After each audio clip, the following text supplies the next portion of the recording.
So I am a painter by profession. I paint walls, houses, not paintings, And so I'm exposed to all of those paint fumes, which can be pretty nasty, especially if you're using oil-based for priming, water stains and wood, stuff like that. Sometimes it's unavoidable even in our modern day regulations for paint. And even the ones that say zero VOC, they still got volatile organic compounds in it. It's just that there's, certain regulations, and, they don't have to count some of the toxins that you're breathing in as, enough. They don't hit the bar. So you're still breathing in toxins. They're still off gassing. And I don't like breathing that in. I don't like my clients breathing it in. And so I was looking for alternatives and came across hempcrete. Was not looking for any insulation options, but it just came up on a Google search. And after reading an article about it, I was so intrigued, and my entrepreneurial brain kind of clicked in and was like, wow, this is such a amazing product. If it really works the way that they say it does, I might just switch over to this, because it's like a full system finished, from the interior wall to the the final finishings of a home, which takes many layers of off gassing out of the picture. So that was kind of how I transitioned into, not fully transitioned, but started my my adventure into the hempcrete world. And I did training after 2 years of a lot of connecting with people and, doing the hard work to educate myself. I landed my first project. That was a huge learning curve. I had Cameron by my side, luckily, to help aid with that project. I had to do a lot of groundwork. And then when he was there, we kind of tag team things. When things were not making sense to me, he would come and be like, let's try this, let's do this. But I was behind the sprayer on that job, and me and Stephanie kind of did a majority of that house ourselves. So last year we got our second full house project. That was the tire house. The most unique project ever. It's one of a kind. So if you're not familiar with the tire house concept, it's basically rammed earth inside of a tire. And it's like all about trying to, save material, recycle materials is the concept. So these clients were like, hey, can we combine, because we usually pack in cement on the outside to give the structural component to it. Could we switch out or I'm not quite sure how it works. Some is structural and some is just to hold it. It's like a paste. I'm not a tire house person, but they were like, hey, can we use hempcrete instead to insulate and do the finishing of the tire house? And I was like,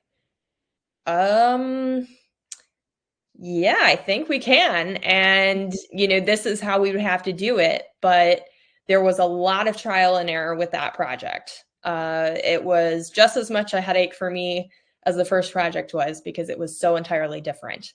And Tim can attest to that. Well, he wasn't there for the hempcrete part, but he was there for the plaster part. So we lime plastered the exterior of it. By the way, it is a roundhouse. I'll show pictures, but trying to learn how to now spray onto different substrates, different angles, trying to make the mix right, working with materials that I wasn't familiar with, was a huge challenge. But we made it happen. It looks amazing. And now I'm planning for the third project for 2024. So Nice. And then now, when you were going after this project and the clients were engaging, now I know a lot of folks on the mastermind are pros looking to go into this as a professional pursuit, just like you. And so tidbits along the way about how to get clients, how to engage clients would be good. And we're grateful to have Cameron as one of the founding members here of the mastermind group. And there's a lot of material from our previous 6-month cohort that is in the can for review, and then that's part of the course material that we can go over. And then now, talk a little bit about how you found that client, and then advice and tips that you would give to others that are seeking those types of clients in that very initial engagement. Sure. So the very first client I got through uh, someone I knew in the industry who I'd been talking to, but I'd also been putting myself out there, showing up at art festivals, having a booth there, showing up at Hemp, um, you know, uh, established events, and having a booth there and talking to people. And that was really the communication and getting yourself in front of people is such a huge part of it. And then my second client I actually got through a workshop that I had hosted. And so they had showed interest, and same thing with Cameron. He had like this mini hempcrete, I don't want to call it a trailer house, that he had kind of trailered across the country to show. And, I think people are, with something that's so new, they have to see it, they have to, touch it and smell it. And like, the senses have to be, they have to know what they're in for, and they want to be able to experience it before they're like, this makes sense. So I think getting people to interact with it in a physical way in person is such a huge component to trying to gain new clients. Yeah, the fun part of the good reveal that's just right up there with everybody's trained to reveal from HGTV. As much as HGTV can make you cringe, there's always that first ooh and ah that happens flawlessly when the form is removed and people can see it for the first time, and then it's fun to see all the light bulbs go off. So boothing, workshops, both conducting them and attending them, and that type of networking is out there, so you can meet up with like-minded folks. And oh, by the way, folks, if you have a question, there's the little hand raise function, and then there's also the chat, and then you can type a question into the chat, and I'll keep um, an eye on that. Jonathan asked, how much quote unquote testing of the materials did you do prior to your first project? Can you tell us about that process, and just what went underway before started putting it in the walls? And Cameron, I know, it had a lot of experience already with the binder and stuff like that. So there was, that experience going beforehand. And I know I did a small project, and I had done enough workshops and played around with it, Jonathan, to where I was comfortable putting it in, a small portable structure that that was easy to complete. And so that was something that was also an advantage of having somebody that was a colleague and a supplier that had gone before that. But Kim, you want to tell us about how you were playing that with that to satisfy your curiosity on that first project? Yeah, well, for the first project, it wasn't nearly as much a issue because I was working with materials that I were proven, tested, have this, have the French seal on it for building code quality. And that was a huge thing that took, a huge weight off of my shoulders because I didn't have to worry about that layer. I had a million other things to worry about. I think when it comes to, testing materials, that is such a huge component. I know from my second project that almost went really bad. I mean, it was very patchy at a time, that testing the materials that you're going to be using on site is super important in advance, and making sure that you can, um, get the the bond that you need, and that the quality of material that you're buying is going to work for, a whole house, because you don't want to buy a whole truckload of hemp and then find out it's not going to stick. Trust me. Right. um, so yeah, I mean, there's that, and then there's the other part of, getting your mix right, and that is just doing, maybe a half a batch at a time. Starting low with your water. Don't go too high first. Start low with your water content, and then build up, add incrementally by zero point 0.2 gallons is usually what we do. And see, we do a test where, we compact it, we throw it up in the air, and then we do like a chop to see how well it's holding. If it holds it with a throw, then it's good and sticky. If you chop it and it just crumbles, then the thing is, it could be too wet or it could be too dry. So you really have to know what you're looking at, as well as like what's happening with the material. Yeah, and that's something that we go over quite a bit here and advocate for is like if you're a homeowner and you're wanting to, get your project underway, go ahead and insist on and be willing to pay for that demonstration wall that as you're getting together in your design phase where you have a meeting of the minds, spend money, get some materials in, get people's time in, build that thing up, and then that way, and then that'll avoid different things.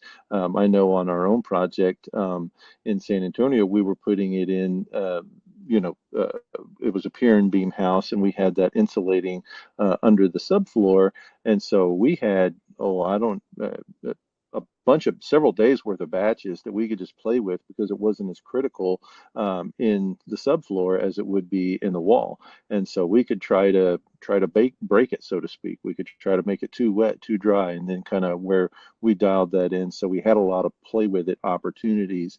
And then if you're doing just, like a 4x8 wall or something like that, and then I know some folks that if you incorporate it into your landscape, it can be the backdrop of an outdoor fire pit or something like that. And so it doesn't have to be something that you have to cart away and dispose of. And so just have fun playing with that and let that be a nice memento. But make sure and insist on it, and then be willing to budget for it as well. That's one thing that's definitely good. So good question, Jonathan. And then I guess keep going us along your project. So you're engaged, you've got the support, and that's one of the things that we're devoted to is just folks having successful projects. So you got the support and the safety net there, and then now you're executing on the deliverables on that. Tell us what that was like and how that went. And I saw Jean is putting up some great photos from the projects here, and Yeah. you can feel free to narrate along with those as well. Okay. Well, I can only see two pictures. Maybe they're loading. Um, but yeah, so this particular project was a um, kind of like a kit. The homeowner hadn't decided on hempcrete until like later in the game, which was a huge roadblock. So some of the elements of this original kit did not fit with the nature of hempcrete and what we needed to have in the design. So there was some retrofitting that had to happen, where the frame of the doors and the windows needed to be extended. The base plate needed to be extended so that it could support the hempcrete itself. So that took a few days. And then the spray application, as you can see, Stephanie is spraying there. That's not me, that's Stephanie. She's up on the lift, and that was a huge, huge help. I can't imagine. I mean, I did scaffolding for my second project. For the first project, it just needed to be done on a lift with the sprayer. You go too fast. So you just don't have time to, move things around and adjust all the time. So we had that lift for, the front of the house, which was huge. And with spray application, yeah, I think we're maybe missing one person, and oh no, I think we've got everyone. This was it was like a barn kit type of thing, but he made it into a house. So half of the house was left as like a garage, and then the other half was like the hempcrete. And we did 11 inches of hempcrete. So it took, I think, about not, I'd like to say 9 days total. It's been a minute. Um, yeah, do you want me to show you guys those pictures? Yeah, I go don't ahead know. and screen share if you've got them available, and then Okay. just for if you don't have the chat turned on, it is you do have to click it for it to show up, and then you can see that, and then those pictures you can uh, you know grab hold of and use them as reference and show and tell if you're wanting to share ideas with any other professional or colleague that you're wanting to point and show and have a reference point. Okay. There we go. Can you guys see that? Yeah. Yeah. So tell us about those windows. They all had to be sort of expanded so that there was a whole foot. Is that a foot thick, that Yeah. hempcrete? Yeah, it's 11 inches, so close, but pretty much you can say a foot. Yeah, so all the frames that, the door frames, the window frames, all of that had to be, extended to that 11-inch depth so that we could, put the forms we put the forms on the inside of the house, and we sprayed from the outside, um, except for the wall that goes between the two houses. Um, but yeah, I mean, that was more than just the windows and doors. That was the base plate, as I had mentioned, and it was also anything on the roof line. So there was a lot of carpentry that had to be done right at the get-go that had not been done previous to us arriving. So it wasn't like we were able to just show up and do our job. we had to add some carpentry into the prospect of what we're doing. Yeah. For this And And so scope. there's that, your and that mix station there. Can you tell us a little bit about that? Yeah, I wish I could figure out how to connect my computer so I can actually Oh, show here. it. Well, I'll close mine and you can. Well, no, Um, I don't know how to connect the um like give permissions. Like that's got to be in my system preferences, but I don't even know where to go. and so Kim, while you're doing that, your story is a good one even without pictures. And so we're leaving off while we're hunting for pictures at the point where you're engaging and you're on the job site. You got some job site logistics. I know one of the questions that folks are asking, and then this is the consideration on the foundation. You said that they came to you and found you after they had already had a slab, had a frame. Was that correct? Yes. Yeah, so that's what made that project so gosh darn complicated because hempcrete is one of those things where you really need to be in on the project like from the get-go. It's not something you can just add in halfway through and be like, hey, I thought I'd do this, because everything needs to be, adjusted for the hempcrete. And Hmm. so if you've already put in electrical or like designed things a specific way, it might not work. You might not be able to do it. Yeah. So, or you'll have to do a Yes. lot of retrofitting to your, you know, already retrofitted or new build house. But it So can be done. Now, did y'all do all the retrofitting or did y'all have other carpenters come in?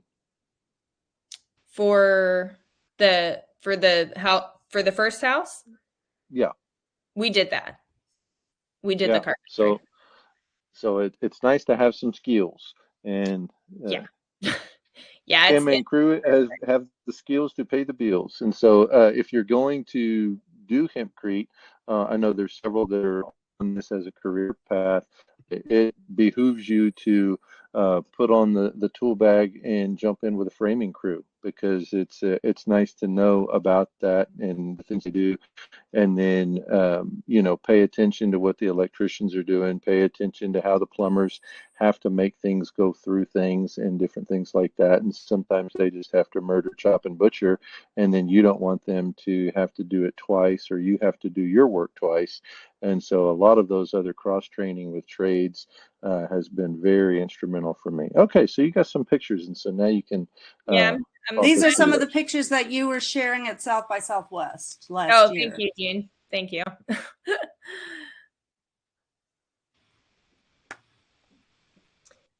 So can you tell us a little bit about your mixing station and how that was working?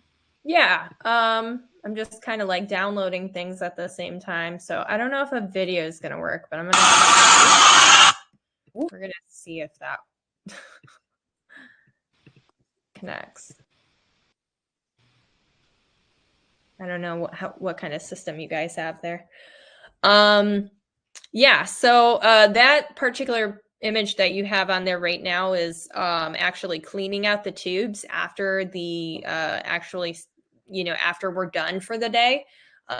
So there's going to be some like dried hempcrete that's stuck in the tubes, after a certain amount has run through it. And you don't want that to build up too much. You want to be able to regularly clean out the tubes. So we have to basically bang them, which is what I'm doing. So I'm hitting it with a you're not whacking a coworker with a stick. I mean, I might. Vaughn, he deserves it. Yeah, so that's the after effect of the project. So, when you think you're all done, you're not. You're still working. And then you got to clean out your machines. You've got to make sure that your mud hog, your mixer is going to be cleaned out for the night. You don't want that lime to sit in there overnight. You really have to get it cleaned out every day. So that was a huge also like added like thing that I would have not thought about beforehand necessarily.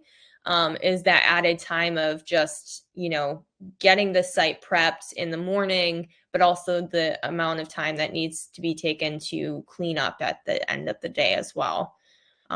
So that's another factor. I guess this video I don't think is gonna connect. So we'll try a Send it different to one. me by email and I can run it. Tell us about this image. It looks like a panel system, or what's going on Yeah, here? so that's Matt Marino's panel system, the precast panels that we did when we were at Cameron's the last time. If you go to Cameron's training with the eReezy sprayer, the official training that's coming up, it's like a 3-day. I think it's 3 days. Yeah, you'll spray these same things out.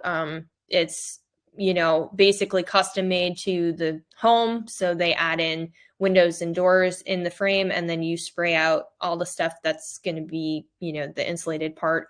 They ship it to the job site, or we ship it, whoever's creating them, because I'm looking to do panels. I'd like to have a project that does panels soon, but yeah, it's a different technique. So yeah, they all have their positives and negatives.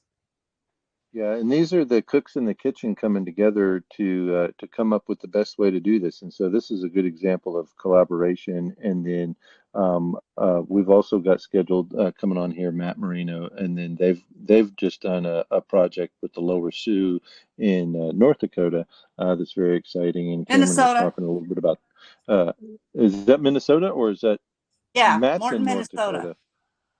Okay, and Matt himself is in North Matt is Dakota. in North Dakota. Gotcha.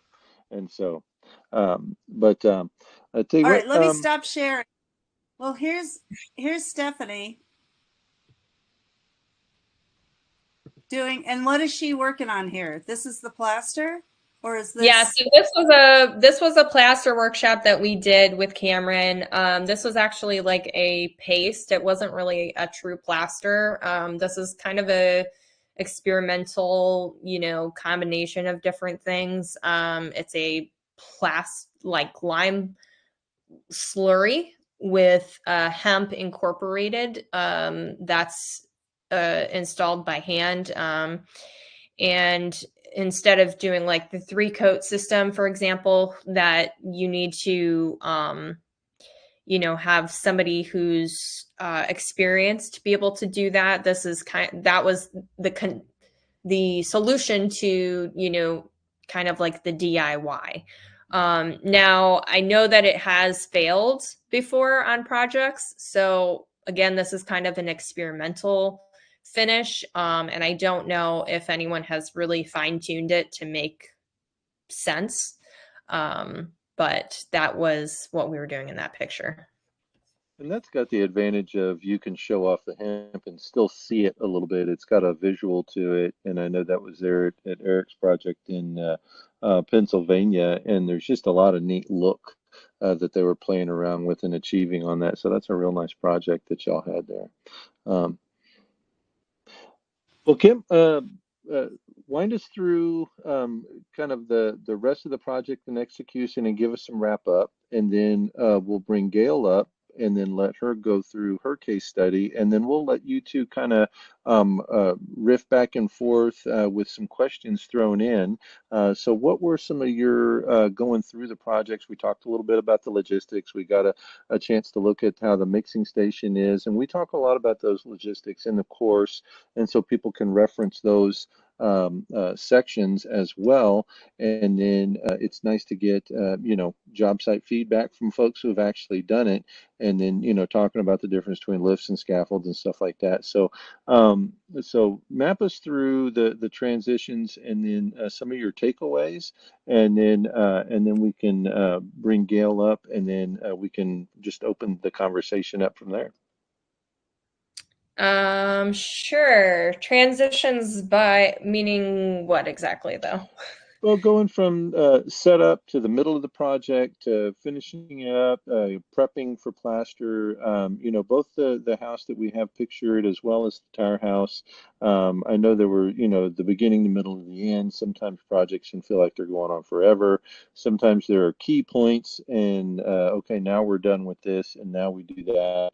Were there any takeaways from things that you learned on the actual project as it went through delivering the hempcrete installed Okay. and prepping for plaster?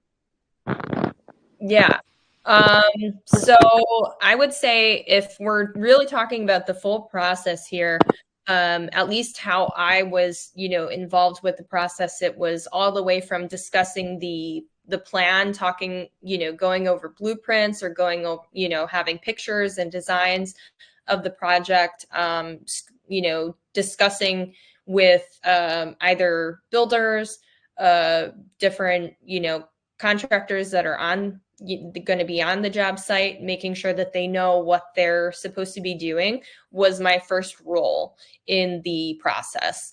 That was very important with the second project, as the first project ended up having so many miscommunications, and not having a proper GC on the project is a huge difficulty. So I would recommend making sure that you're working with people who can actually manage the job site and aren't just the homeowner. It makes it a lot more challenging. And then coordinating logistics. That was a huge next step. Like, layer of confusion. And, if you've never worked with logistics, just know it's a headache. And, getting your materials on site means working with specific companies that can travel with hemp, because not all companies can travel with hemp. Making sure that you're, communicating your timing well and coordinating it that well, because then you have to get those materials off of the truck, which means you have to have a skid steer or you have to have some kind of equipment on the job site to remove those materials and then have somewhere to place them and protect them until they're being used. So that's, oh, cool, Gene. Yeah, that's a very grainy video of our project, the Tire House project, from the mixer to the sprayer. That's me. Yeah, so after your logistics headache that you've gotten through, you've gotten your materials on site, you want to make sure that they're in advance, enough time for, if anything goes wrong, that you have time to fix anything. And then you've got your project start. So you've got to make sure that your equipment is on site, that you've got water on site, electricity, all of those things have to be there. Or if you don't have electricity on site, then you need a generator. All these things need to be thought through before you start, actually doing the project. This is all stuff I've learned doing, my past couple projects.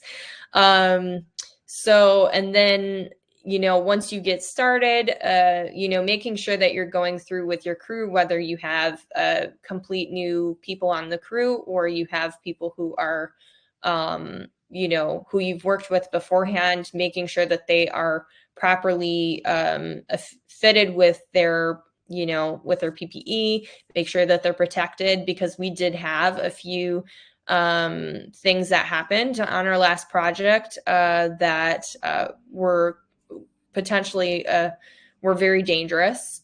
So communicating that, safety is first, and and then you're going at it. So also knowing where your end point is for the day, because you're going to get tired.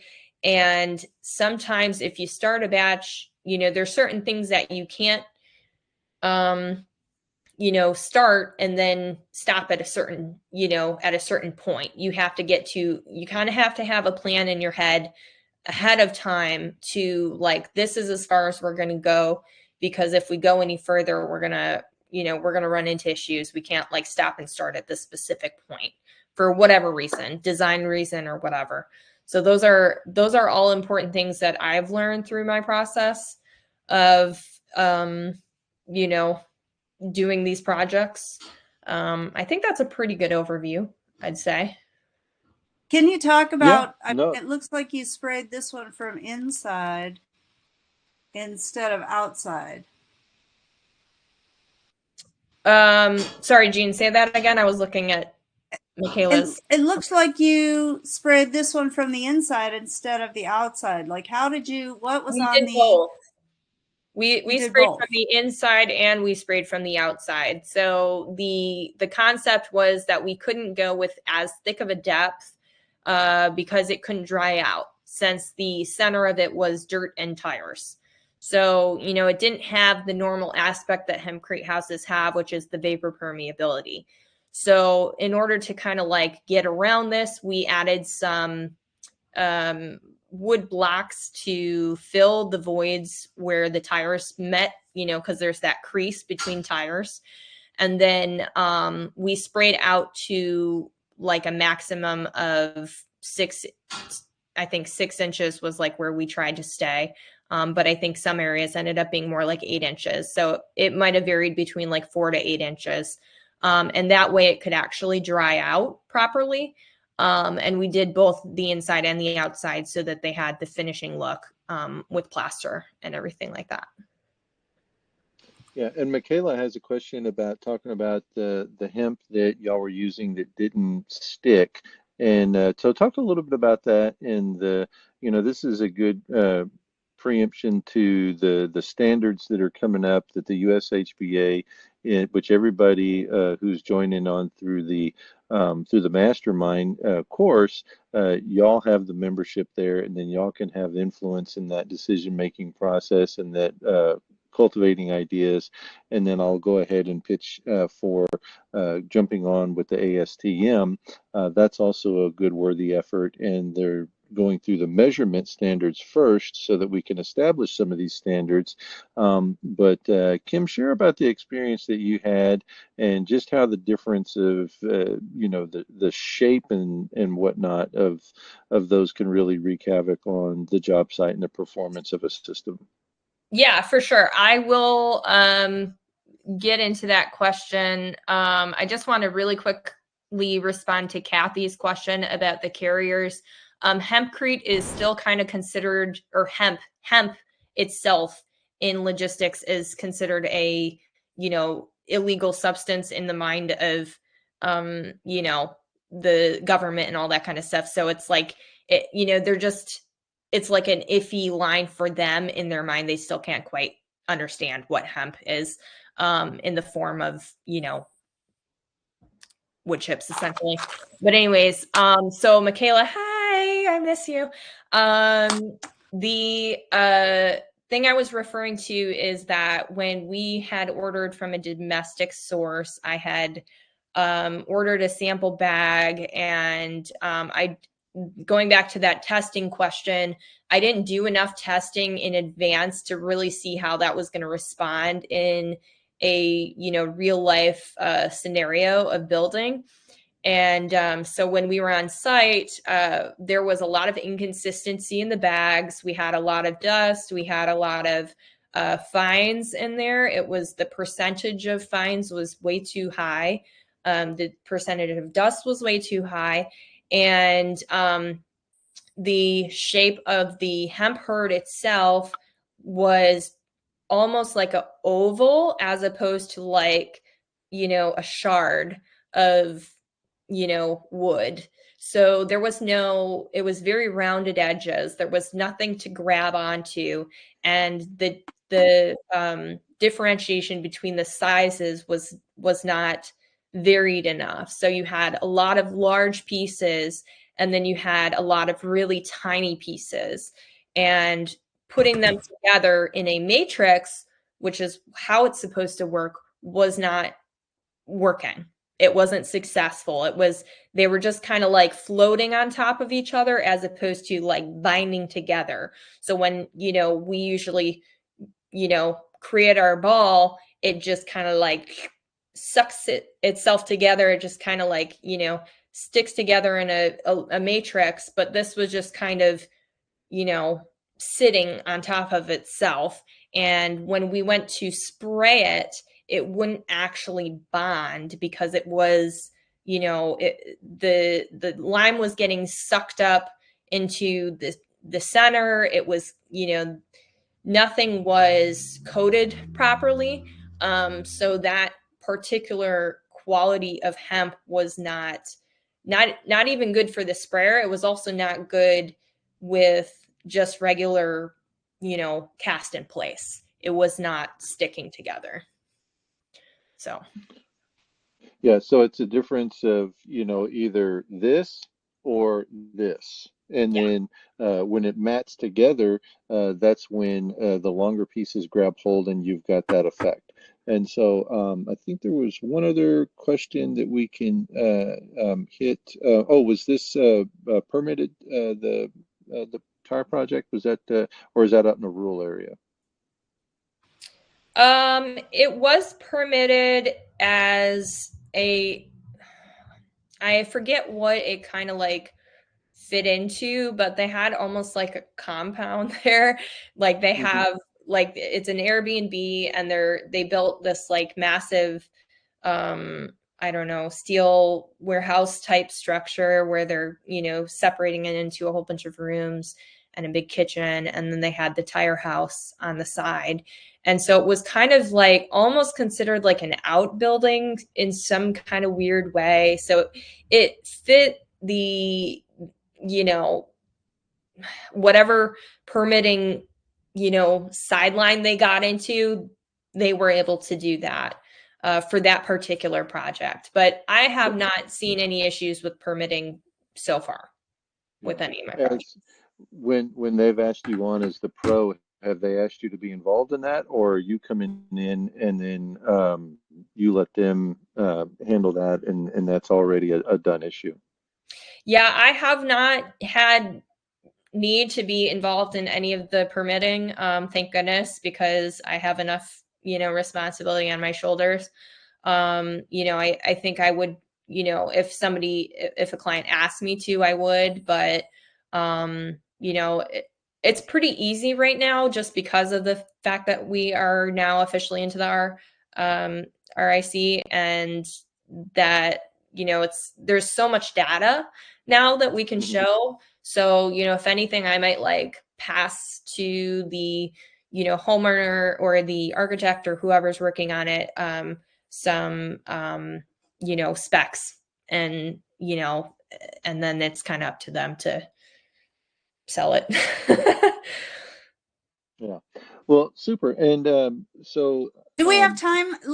I finally got this one video going that shows the spray machine going. So may I share that? Let's share that real quick so that we can see how this works. Here we go.